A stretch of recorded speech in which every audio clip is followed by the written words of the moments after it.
Hello, sige po. Magsisimulan na tayo. 4:03 na, no?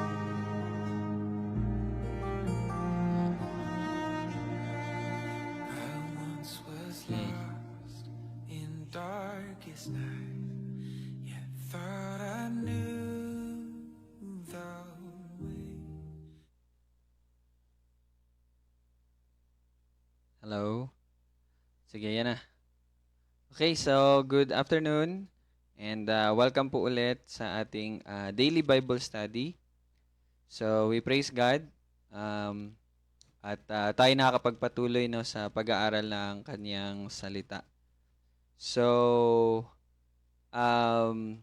review tayo sandali. So kahapon, atin pong nalaman na yung time, no, yung time frame po nitong ating binabasa ngayon sa verse 14 ay isang taon or humigit kumulang isang taon po yung agwat niya. Okay, so lagi niyo po yung tatandaan. And so kahapon tiningnan po natin yung mga highlights, no, na nangyari sa loob ng isang humigit kumulang isang taon sa pagmiministeryo po ng Panginoon sa Judea. And nabasa natin nakita natin yung mga information na yon sa Gospel ni John. At tiningnan natin siya mula from chapter 1 hanggang sa chapter 4. So kahapon, nasabi ko po na i-confirm ko muna kung hanggang saan yung mga tagpo na kasama doon sa isang taon na pagitan, yung mga nangyari sa isang taong pagitan na yon. And so, hanggang chapter 4 pala. So, kung babalikan po natin yung John chapter 4, doon po sa time na, okay, buksan natin, no? John chapter 4, I think verse 46 sata yun. Okay, yes. Pagkatapos ay pumunta siyang muli sa Cana. So, saan ba siya nagmula nito? Siya ay doon po sa verse 43. Okay, John chapter 4 verse 43. Sabi po dyan, pagkaraan ng 2 araw ay umalis siya roon at nagtungo sa Galilea. So, saan po siya umalis? Doon po sa Samaria. So, doon po natin nabasa yung tagpo na kung saan niligtas po ng Panginoon ang Samaritan at mga Samaritano doon sa Samaria. At pagkatapos ng 2 araw, siya ay nagtungo po sa Galilea. And kung mapapansin niyo po dyan sa verse 45, kaya't nang siya'y dumating sa Galilea ay tinanggap siya ng mga taga-Galilea nang kanilang makita ang lahat ng mga bagay na kanyang ginawa sa Jerusalem sa kapistahan sapagkat sila ay pumunta rin sa kapistahan. So, ibig sabihin po pala, ito na po na time na ito. Ito na yung similar na time doon po sa binasa natin sa Luke chapter 4, verse 14. So, dito na po pala nagsimula yung Galilean ministry ng Panginoong Jesus. Okay?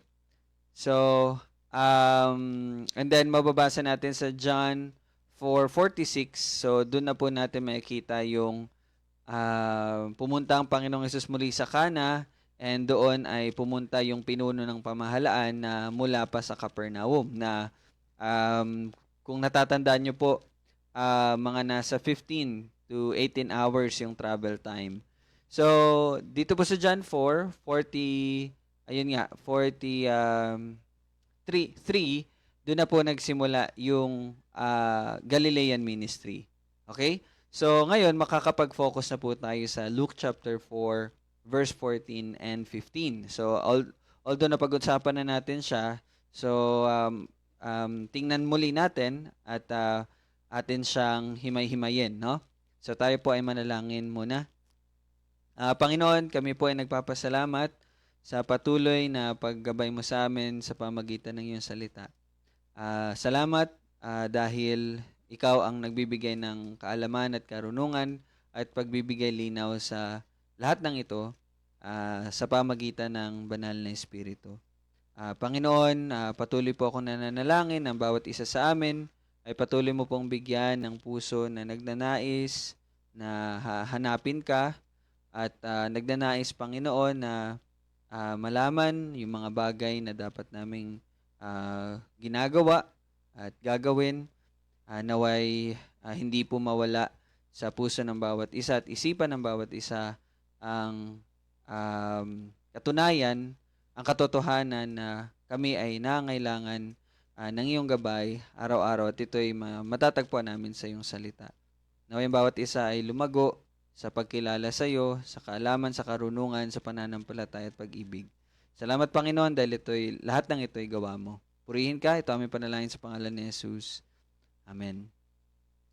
Okay, so Luke 4:14, no? Sabi po diyan, bumalik si Jesus sa Galilea na nasa kapangyarihan ng Espiritu at kumalat ang balita tungkol sa kanya sa palibot ng buong lupain. And in verse 15, nagturo siya sa kanila mga sinagoga at pinuri ng lahat. Now, dito muna tayo mag-focus sa 14 and 15. Pero basahin ko po yung verse 16, no?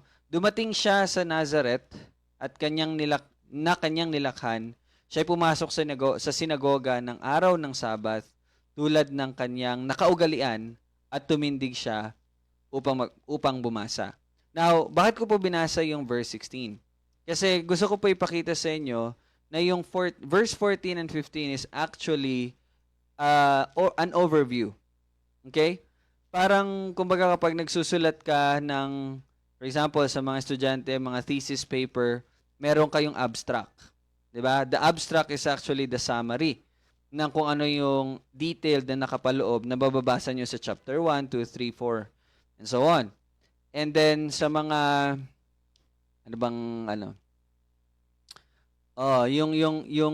yun lang mabibigay ko po na analogy doon. So, overview. Kumbaga, overview po itong 14 and 15. Okay? So, kaya mapapansin nyo, napakaikli lamang siya, pero napakalaman niya. Okay? Kasi dito natin makita yung kabuuan po ng Galilean ministry ng Panginoong Jesus. Ano po yung binabanggit ko po dito? Kung mapapansin nyo po dyan, sa verse 15, nagturo siya sa kanila mga sinagoga. Okay? So ang gusto po nating maintindihan dito is sa ministeryo po ng Panginoon, ang pinaka malaking portion ng kanyang ministeryo is ang pagtuturo at paghahayag ng katotohanan ng salita ng Diyos.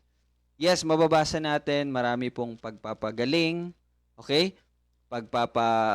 Alam niyo yun, miracles, no? At mga tanda, mga kababalaghan. Pero actually, yun ay portion lamang, or at yun din ang ginagamit ng Panginoon. Una is upang, yun nga, makuha yung atensyon ng mga tao. And pangalawa, upang maipakita sa kanila na siya talaga ay nagmula sa Diyos. So yun po yung purpose ng tanda at mga kababalaghan. And pero the main ministry po ng Panginoon, and actually hindi lang po sa panahon ng ating Panginoong Jesus, but makita rin po natin yan sa panahon ng mga apostol, and makita rin po natin yan hanggang sa panahong ito. Okay? The main ministry po ng church, okay, is the preaching of the word. The teaching and the preaching of the word. That's our main ministry. Okay? So, again, sabi ko kanina, 14 and 15 ay nagbibigay sa atin ng overview po. Okay? Kaya napakahalaga po talaga ng pag-aaral, kasi sa pag-aaral doon natuturo ang salita ng Diyos. And meron din po, praise God, kasi nakakonect na po tayo sa iba nating mga kapatiran with our same confession. Ibig ko pong sabihin, sila din po ay mga Reformed Baptist. Kahapon, every Wednesday, nagkakaroon po kami ng Bible study together.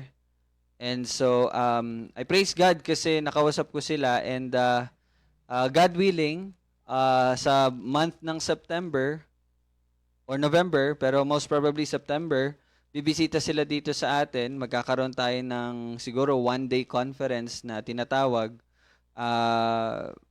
Magiging guest speaker sila. So, and then yun, pag-uusapan pa lang namin. Pero yun yung initial namin na ano, no? So, bakit ko po yun na-share? So, makita nyo doon na even sa pakikipag-fellowship natin sa ating mga kapatid, ay ang main talaga na gawain is the preaching of the word. Okay? So, tingnan nyo po dyan sa verse 14, bumalik si Jesus sa Galilea na nasa kapangyarihan ng Espiritu. So, ito muna yung atin pong i-discuss. And very important, and it's a great reminder sa atin. Sabi dyan, nasa kapangyarihan ng Espiritu. Okay, what does it mean? No? Ano pong ibig kahulugahan ng nasa kapangyarihan ng Espiritu? Now, bago nyo po yan sagutin, habang nag-iisip po kayo or nire-review po yung mga study notes nyo, natandaan nyo po ng bautismohan po na ang Panginoong Hesus ni Juan, doon po no na ang tawag dyan, dumapo yung Espiritu Santo sa ating Panginoong Jesus.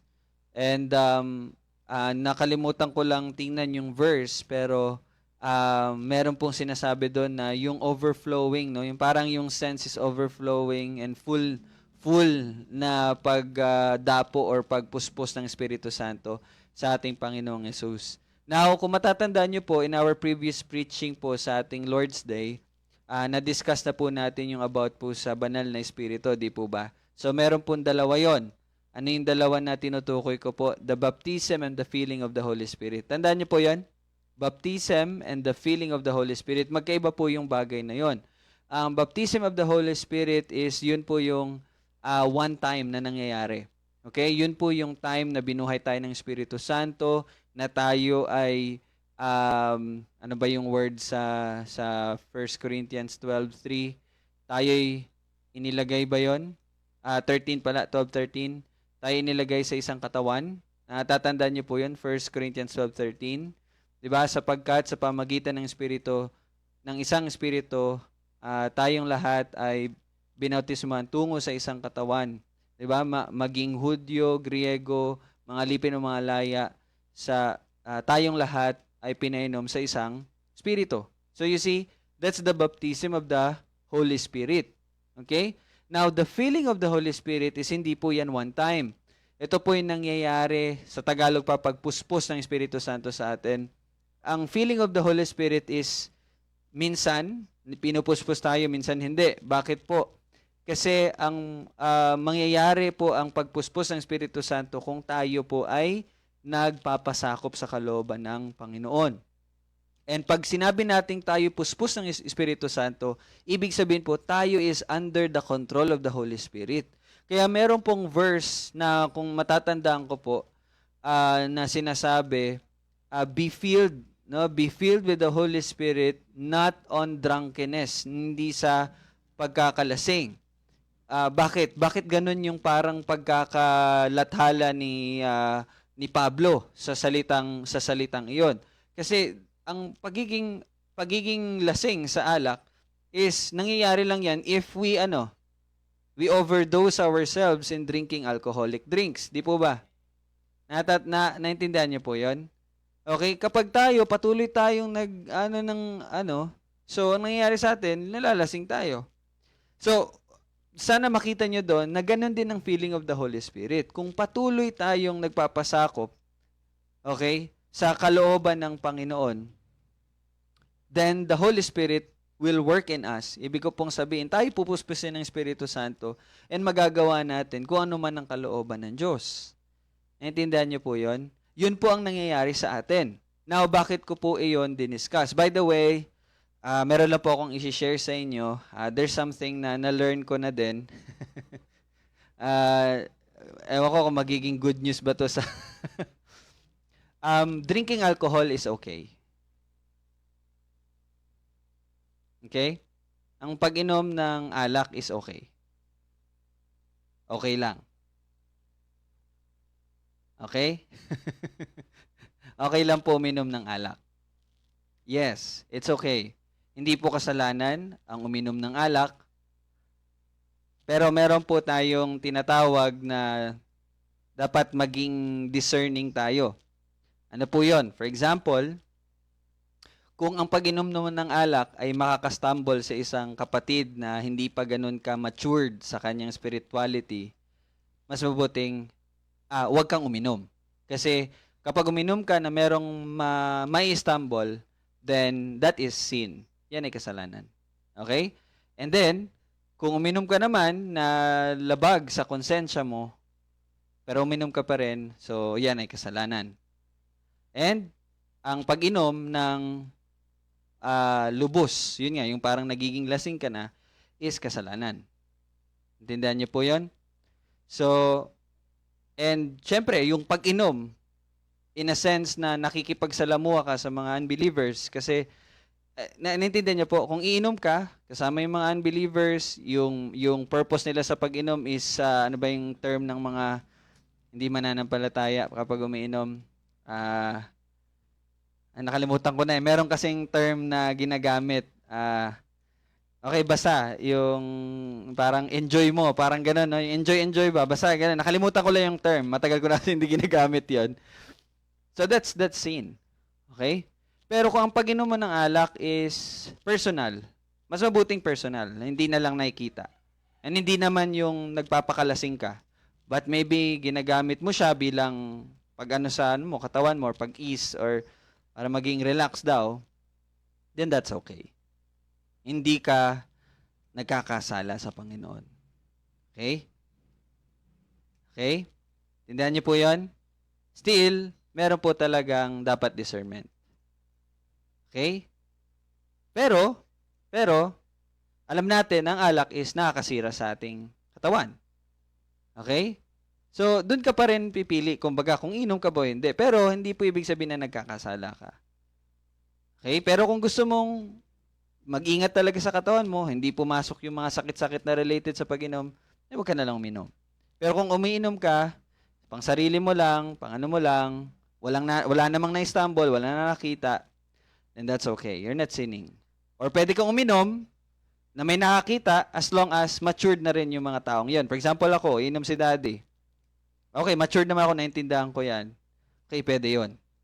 Pero again, meron tayong boundaries, meron tayong limits. Naintindihan niyo po yan?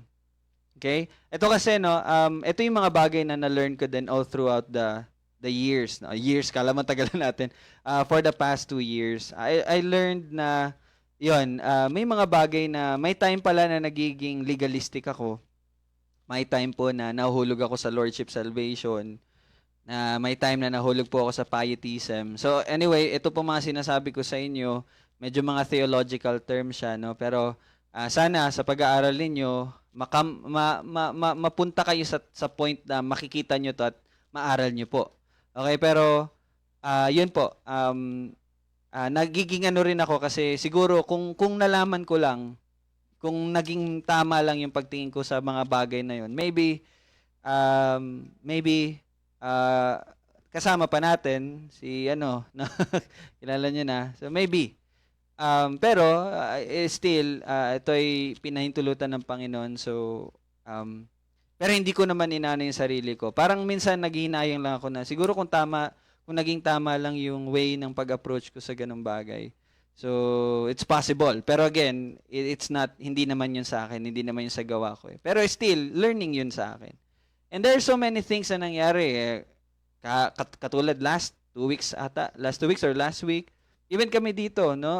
May nangyayari, may mga bagay na pinapalearn ng Panginoon sa akin, pinapalearn yung tamang pag-correct, tamang, alam niyo yun, with love na pagsasalita sa mga bagay-bagay, humility, hindi lang yan, even sa mga kanta, sa mga song. So, may mga bagay po ako na nalalearn na all throughout this days. And I'm praising God na natututunan yun. Dumadaan talaga ako sa ganun. Kaya na-amaze ako kasi kapag may nangyayari, nakikita ko yung pag-work ng Panginoon sa pagtuturo. Sa akin po personally, kaya I'm praising God no, na may mga ganun po nangyayari. Pero anyway, yan, shinare ko po yun sa inyo. Kasi may mga bagay pa. For example, pakikinig sa mga kanta, mga tinatawag na worldly songs or secular songs, no? Dati medyo ako diyan, 'di ba? Medyo strong ako diyan, dapat ito lang. Pero yon, ano pala, nahuhulog na pala din ako ulit doon nga sa legalism, no? So, ibig ko pong sabihin, pwedeng makinig, no, ng mga kanta na hindi naman natin kinakanta sa Lord's Day service. Pero syempre, nandun pa rin yung pagpili. Hindi ko naman po sinabi na pwede makikinig ka na ng mga kanta na may related sa violence, sa sex, sa drugs, hindi po. 'Di ba? Kumbaga, meron pa rin po tayong pagpipili. Discernment pa rin po. Okay? So, even sa pagtatattoo, no, hindi po kasalanan na magtattoo. Pero again, meron tayong mga dapat i-consider. So, yun po, yung mga bagay na yun, no? Shinare ko lang. So, soon, magkakaroon po Yung, tayo ng, ha? Ano po, Dad? yung K-drama, hindi naman natin naintindihan. Okay lang yun. Hindi, sa panonood naman ng, yan, okay, that's good na na-brought up yun ni Daddy. Yung panonood po, wala naman problema doon. Okay? Again, the same thing. Kung ang pinapanood mo, merong mga sexual scenes, may mga parte na ganito ganyan, better wag yun ang panoorin mo kasi it will cause you na matempt. Okay? So pipili pa rin tayo ng mga dapat nating panoorin. For example, ito ako pag pumipili ako ng pinapanood, nang pinipili kong panoorin yung mga yung mga related sa family, parents and yung mga anak. Yun ang gusto ko na yung family kasi by the grace of God, family oriented naman kami. So yun ang gusto kong panoorin. So, maging mapili pa rin tayo sa mga pinapanood. Now, ganito po yun.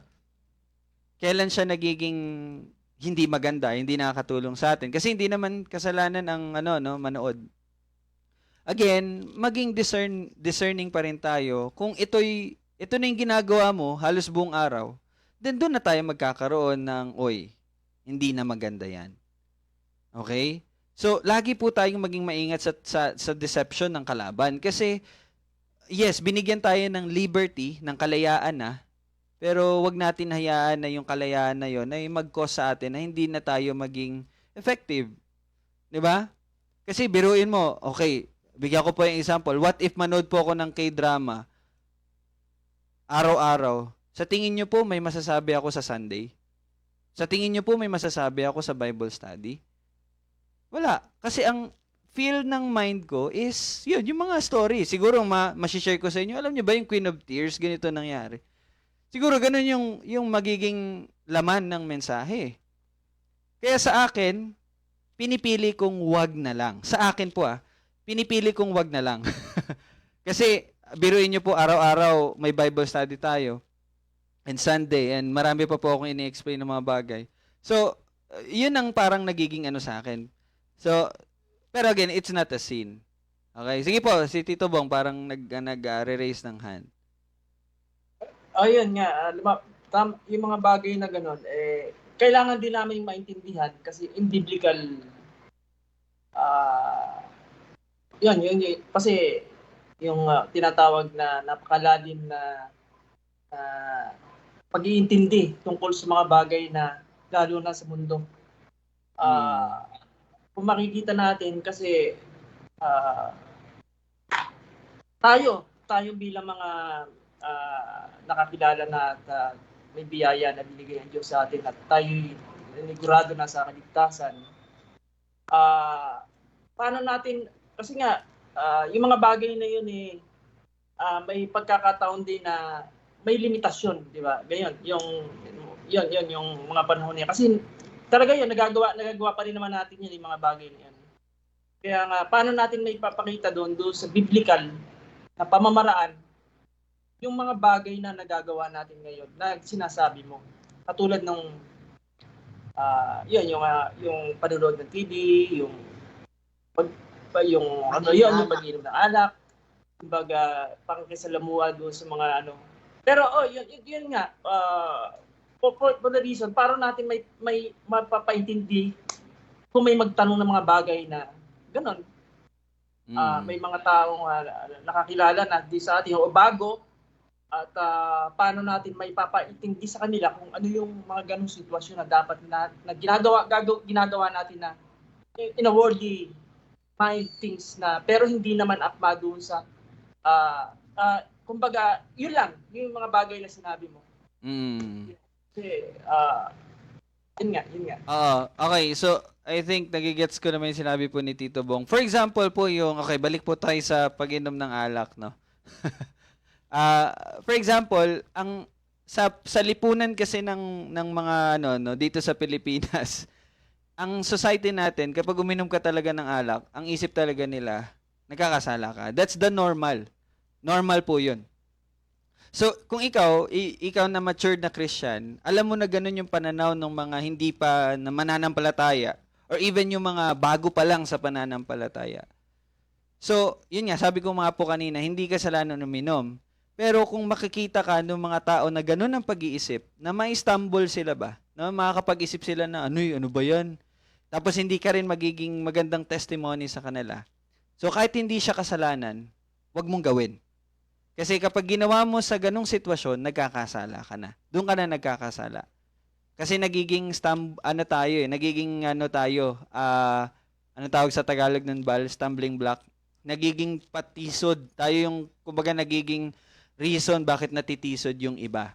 No? So, wag nating gagawin. Pero kung yun nga po, sa konteksto ng, for example, tayong lahat magkakasama, then iinuman tayo, pero again, hindi yung inuman na parang lasing na, hindi. Parang merong alak diyan, usap, hindi naman pampano. Then that's okay. Wala pong nagkakasala tayo sa atin kasi nagkakaunawaan naman tayo na hindi na siya yung nagbibigay ng hindi siya kasalanan kasi. Okay? Pero again, yun nga po, may mga bagay tayo na dapat i-consider. For example, ako, hindi siya kasalanan, pero para sa akin, ayoko magkasakit na related sa kidney, hindi na lang ako inom. May mga ganung bagay po tayo ko-consider. So, maging maingat. Kumbaga, nandun pa rin po talaga yung pag-iingat natin na kapag ginagawa natin yung mga bagay na iyon. Okay? Pero ito, sinasabi ko lang po yan sa inyo para maiwasan na natin yung pagiging legalistic, maiwasan na rin natin yun nga, yung mga ganung related po na, or yung tinatawag na lordship salvation. Ano ba yung lordship salvation? Yun nga po, yung parang dating ako po magsalita. Ako matatandaan niyo po, guilty po ako doon. And ito, by the grace of God, sinasabi ko po yun sa inyo. Kasi na-learn ko na hindi pala ganun ang dapat. So, minsan, di ba, sinasabi ko, kayo, pag hindi kayo nag-aaral ng salita ng Diyos, hindi kayo ligtas. So, that's lordship salvation. Pero, okay, teka lang po. Pero sana, yung sinabi ko po ito, wag nyo po yung gagawing dahilan para i-justify yung sarili ninyo.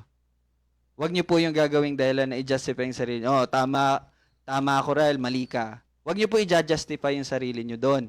Ang ibig ko pong sabihin, yes, hindi po kasalanan mali po yung statement na, yung mga hindi nag-aaral ng salita, hindi ligtas. Mali po yun na statement. Mali po ako doon. Pero wag po nating kakaligtaan na ang pagliligtas ng Panginoon ay magbubunga talaga yan. So, ang pag-aaral ng salita is bunga. Kaya lang, ang mali po dun sa statement ko, binasi ko yung kaligtasan ng tao dun sa bunga, which is mali. Ibabase ko lang ang kaligtasan ng isang tao sa pananampalataya. Kung ikaw ay hindi nananampalataya kay Jesus, ikaw ay hindi ligtas. Kung ikaw ay nananampalataya kay Jesus, ikaw ay ligtas. Kaya lang ako kasi, nag-go beyond ako doon. Kasi yun lang naman ang kaligtasan natin sa pananampalataya kay Jesus eh. Di po ba? Kaya lang ako, ang ginawa kong batayan is yung resulta, which is mali. Doon po ako nagkamali. Pero hindi po mali sabihin na dapat nag-aaral ka ng salita kasi ligtas ka. Intindihan niyo po yun?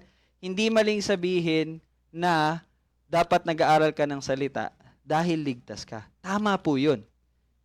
Pero maling sabihin, ang hindi nag-aaral ng salita, hindi ligtas. Mali po yun. Naano niyo po yun? So sana na, okay, si Ate Arshan, si Tito Bong muna, no? Tapos ikaw. Nag-hands up din pala si Ate Arshan. Sige po, Tito Bong.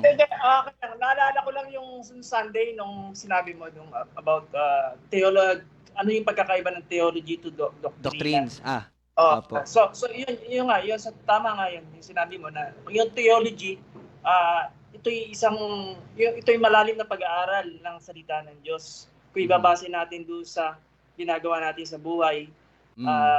Kaya nga, kung magkakaroon tayo ng pagkakamaling yung mga theology and biblical theology, kung may maraming mga bagay na makikita tayo doon na maunawaan natin. At ito'y isa rin palang napakadelikado dahil nga, 'di ba? Ito ay nakapagdadala ng ano 'yan? Paghihiwalay at pagbabahagi-bahagi. Babahagi, opo. Babahagi. So, kumbaga tama yung inano mo, kumbaga tayo kaya nga napakaganda nga yung sinabi yung pagiging theology o maiintindihan natin maiintindihan natin kung gaano ito kalalim at kung paano natin ito may tuturo, mauunawaan yon. Mm. So kumbaga parang nilalapat ko lang yung sitwasyon na sinabi mo ngayon, na dapat talaga natin pag-aralan talaga at saliksingin talaga natin yung salita ng Diyos. Opo. O kasi may mga ganun pong pwedeng mangyari, no? Lalo na kapag hindi natin siya nauunawaan. Ayan. Sige po. Ate Arshan, sige po. Ikaw na. Ano bang problema natin dyan?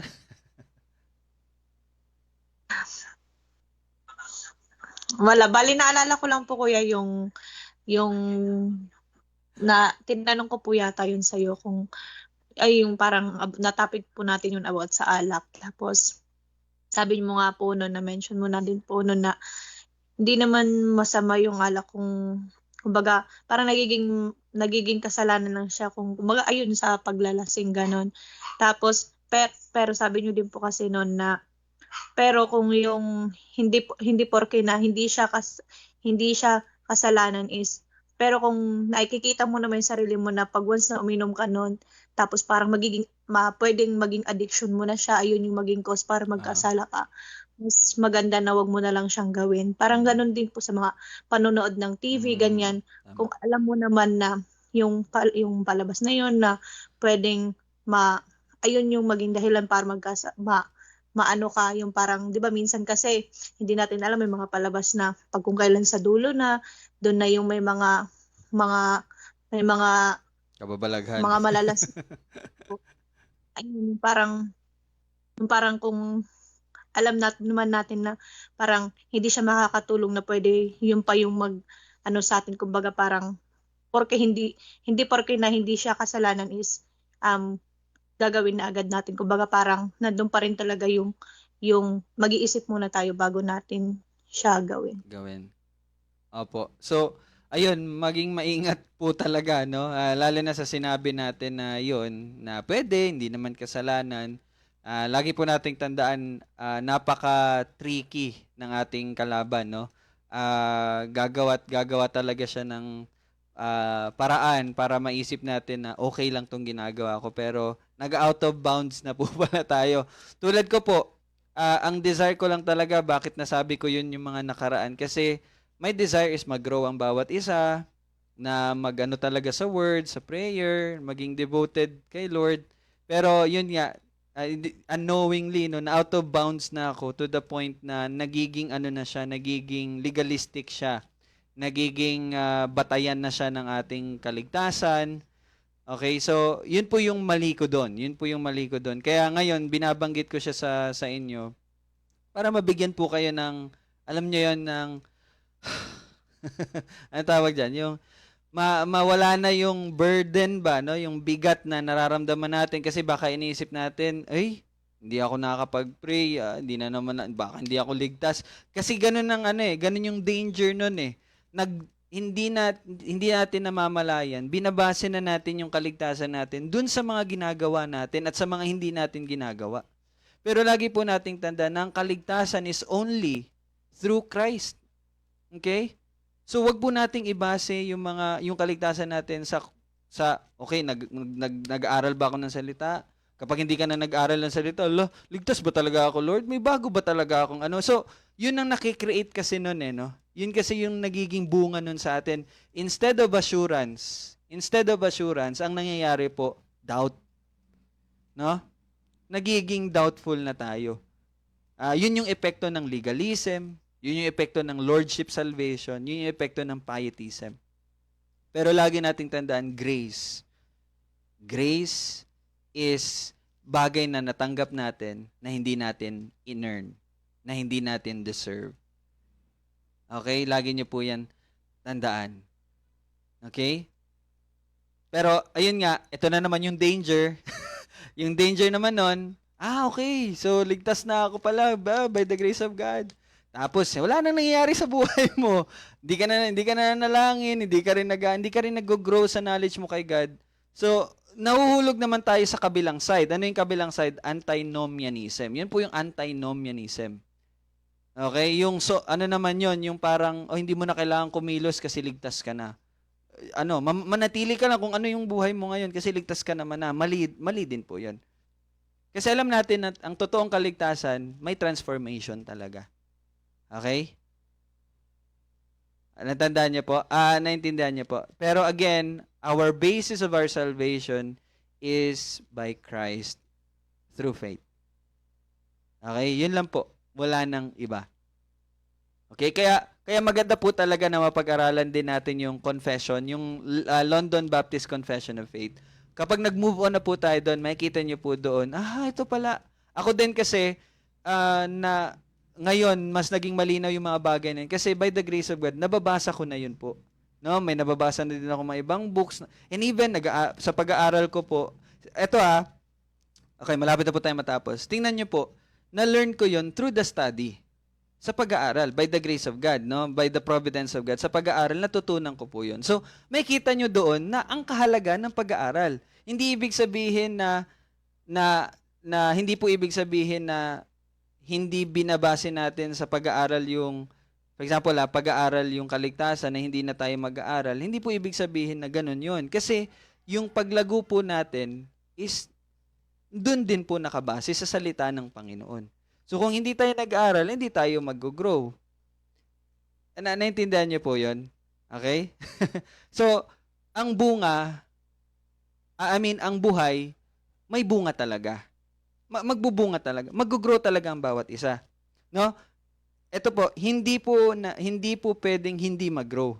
Kasi buhay po ang isang tao. Kasi buhay po ang isang niligtas ng Diyos. Yun po ang sigurado. Pero yun nga, hindi yun yung basehan natin, yung mga ginagawa natin. Hindi. Through faith lang. Yun po. When it comes to salvation, it is through Christ. Pero when it comes to discipleship, kung discipleship ng pag-uusapan natin, doon na po tayo. Yung pag-aaral, yung pananalangin, pagdidisiplina sa sarili, doon na papasok yun. Pero it's not about salvation. It's about discipleship. Naintindihan niyo po yung kaibahan ng dalawa.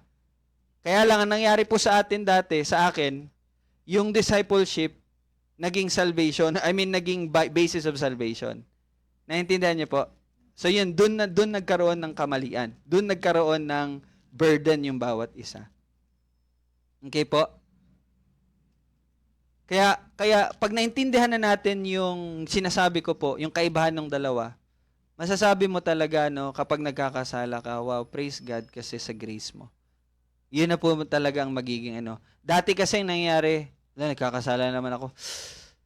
Lord, parang hindi ako ligtas, no? Parang wala man nangyayari sa buhay ko. Di ba? Kasi ganun sa performance nakabase, sa tao pa rin Sa performance pa rin ng tao Pero kung maunawa natin yung grace, nagkakasala ka man, Lord, it is by your grace that I am saved. Thank you. And yung grace na yun yung magtuturo sa atin. Ephesians 2, tandaan niyo pa ba? Ephesians 2, 6 to 7? Ephesians 2 nga, 5 to 7 pala. 5 to 7. Tama ba? 2 ba? Ephesians 4. Nakalimutan ko na yung Basa yung 5. Ephesians 5? Ephesians 2, 8, 9. Hindi yung memory verse po natin na, yun, kaya... Ephesians 15 to 17. Ephesians 5, 15 to 17? 15 to 17. Ano nga po yan? Kaya't huwag kayong maging mangmang. Maging maingat kayo sa inyong paglakad. Kaya't maging maingat kayo sa inyong paglakad. Hindi gaya ng mga mangmang, kundi ng marurunong na sinasamantalang panon dahil ang mga araw ay masasama. Kaya huwag kayong maging hangal, kundi unawain ninyo kung anong kalooban ng Diyos, ng Panginoon. Okay.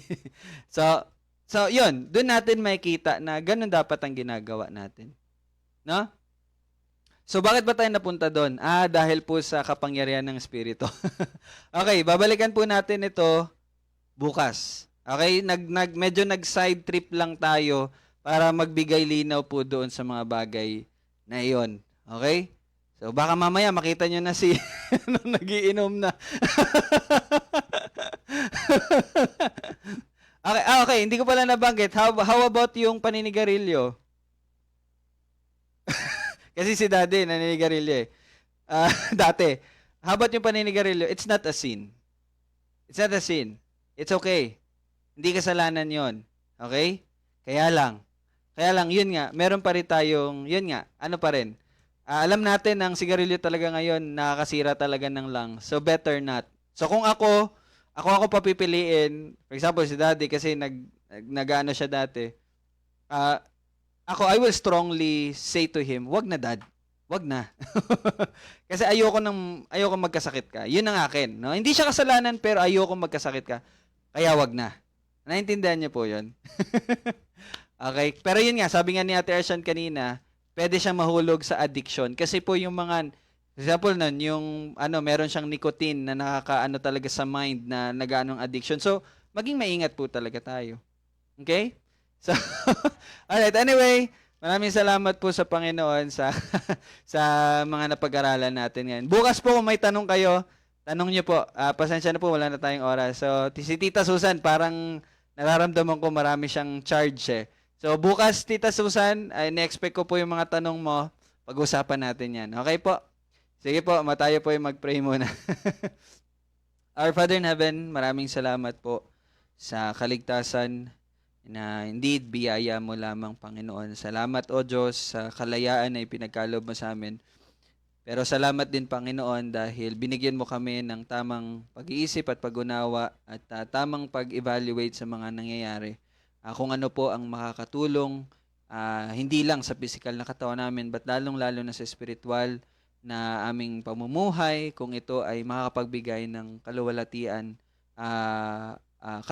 mo, Panginoon. And Lord, patuloy mo pong pag-ingatan ng bawat isa. Turuan, Panginoon, kung ano yung mga dapat namin gawin at desisyon na dapat namin piliin sa bawat pagkakataon. At lahat ng ito ay para po sa iyong papuri.